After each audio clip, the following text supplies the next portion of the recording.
This lesson deals with Supplemental Problem 311. You can find this problem in the course ebook in the Chapter 3 Supplemental Problems on page 14.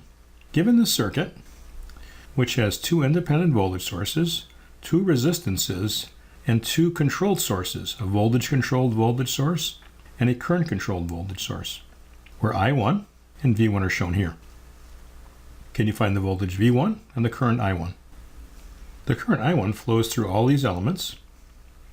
The current I1 is going to be the voltage V1 divided by 4, and that's going to flow through the 8 ohm. I multiply this by 8, I get 2V1.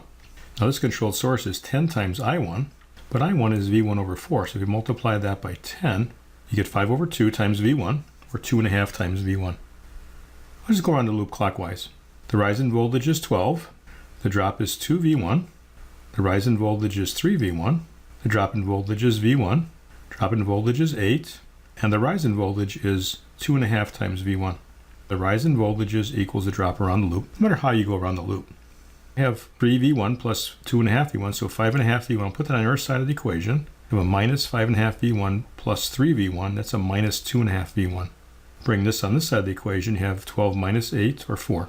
So V1 is equal to 4 divided by minus 2.5, and that's a minus 1.6 volts. I1 is V1 over 4, and V1 is minus 1.6, so divided by 4, I get minus 0.4 volts.